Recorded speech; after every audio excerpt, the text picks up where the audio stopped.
इसमें कि तुरंत ये उच्चाधिकारी, मैं स्वयं और मेरा जो पूरा टीम थी वो गई थी मौके पर। FSL, dog squad, MOB team को भी बुलाया गया और पूरे घटनास्थल का जायज़ा लेकर ये पता करा गया कि ये जो हत्या हुई है ये एक मतलब ब्लाइंड मर्डर था जिसकी कोई हमारे पास लीड नहीं मिली, किंतु हमारी टीम के द्वारा अथक प्रयासों से 12 घंटे के भीतर उसका खुलासा कर दिया गया और 24 घंटे के भीतर जो आरोपी हैं उनको एक को गिरफ्तार और एक नाबालिग आरोपी को डिटेन निरुद्ध किया गया है। तो इस घटना का पूरी पुलिस टीम द्वारा जो ब्लाइंड मर्डर है उसका खुलासा बहुत जल्दी और बहुत त्वरित एक्शन लेकर किया गया। जो घटना सामने आई वो ये है कि जो मृतका है पूनम प्रजापत, उसकी जो उसके बड़े भाई हैं जिन्होंने एफआईआर भी दर्ज कराई, अंकित प्रजापत, उसकी शादी झालावाड़ में मंडावर थाना क्षेत्र के गांव वहाँ की एक लड़की से हुई थी पिछले दिवाली, इसी दिवाली को। किंतु उसकी भाभी का पहले से ही प्रेम प्रसंग था उसी गांव में राजू प्रजापति के साथ। शादी के बाद भी वो प्रेम प्रसंग उसका छूटा नहीं। वो लगातार प्रेमी, जब भी वो अकेली रहती थी यहाँ पर बुला लेती थी अपने प्रेमी को घर पर। इस बात का मृतका पूनम प्रजापत को पता चल गया, अंदेशा हो गया। इस डर से कि कहीं ये सबको ना बता दे तो इन्होंने जो भाभी है और उसका जो प्रेमी है उन्होंने प्लानिंग की इसकी हत्या करने की।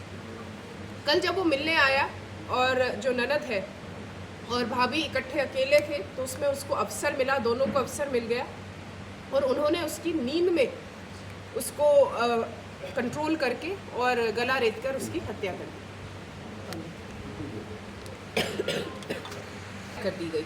उसके पश्चात दोनों ने साक्ष्य मिटाने की भी पूरी कोशिश की, किंतु हमारी टीम द्वारा अथक प्रयास किए गए और उसमें हमें कुछ जो महत्वपूर्ण हमें लीड्स मिली जिस पर काम करके हमने इस बात का खुलासा कर लिया कि इसमें जो मृतका की भाभी और उसका प्रेमी राजू प्रजापत ही उनके द्वारा प्लानिंग करके सुनियोजित तरीके से और उस मर्डर को अंजाम दिया है। जो वेपन है वो चाकू से उसका गला रेता गया। चाकू बरामद कर लिया? वो भी अनुसंधान में कर लिया जाए। तो ये चाकू लेके आए थे या घरेलू चाकू था? चाकू यहीं से लिया, कहाँ से? उसके बारे में अभी उनको डिटेन किया गया है, उनसे पूछताछ करके और जैसे ही वो इत्तला देंगे उस हिसाब से कार्रवाई की जाएगी। यहीं रहता था या नहीं, आरोपी झालावाड़ का था। उसके पहले भी 3 मुकदमे दर्ज हैं और वो वहीं से मिलने आता था यहाँ। तो उसको गिरफ्तार और भी कोई इन्वॉल्व है कि उनके साथ? झालावाड़ से उसको गिरफ्तार किया। शक कैसे हुआ भाभी पर? झालावाड़ का कौन सा गांव? झालावाड़ प्रॉपर से करा? किस तरह से पता लगा? उसके गांव से किया गया, मंडावर थाना। शक कैसे हुआ इस पर भाभी को? क्या उम्र होगी मैम इसकी? किसकी? इसकी आरोपी की? आरोपी की 24-25 वर्ष। शक कैसे हुआ? किस रास्ते से हटाना चाह रही थी इसको?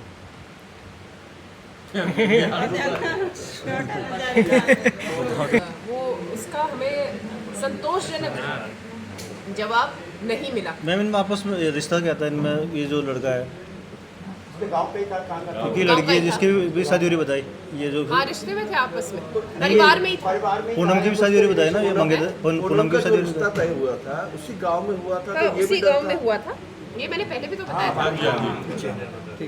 जो मृतका पूनम है उसका रिश्ता उसकी भाभी के गांव में ही तय हुआ था और जहां अभी तक हमारे सामने बात आई है तो एक तो सभी को उसके रिश्ते के बारे में जो अवैध रिश्ता है आरोपी का उसका सभी को पता ना चल जाए, और दूसरा जहां पर पूनम की शादी होने वाली थी तो वहां उस परिवार का और जो ये आरोपी भाभी है इस परिवार की पुरानी रंजिश भी थी। मैडम अच्छा मैम, एक चीज़ और बता, अवैध रिश्तों की भनक लगी तो अक्सर होता है कि वो माँ को शेयर करती थी, मम्मी ऐसा है, तो उसके परिजनों को कुछ बताया था क्या? उस पर पूछताछ में कुछ आया है? नहीं, अभी तक इस तरह से पूछताछ में इस तरह से अभी आई नहीं है बात, और जैसे अगर कुछ इस तरह का खुलासा तो होता है तो आपको बता दिया। मैडम अब तो मानना पड़ेगा चाकूबाजी सबसे ज़्यादा बढ़ रही है। और मैम ये चाकू कहाँ से खरीदे जा रहे हैं ये पता होना चाहिए। हमने हमारे द्वारा अभी देखिएगा विशेष प्रयास भी किए गए हैं। अभी कुछ दिनों पहले हमने सुबह दबिश भी दी थी ऑपरेशन प्रहार के अंतर्गत, जिसमें हमने लगभग 36 प्रकरण दर्ज किए थे, जिसमें अवैध जो चाकू वाले भी काफ़ी प्रकरण दर्ज हुए हैं, भारी संख्या में दर्ज हुए हैं मुकदमे, और ये कार्रवाई लगातार आगे जारी रहेगी। और जो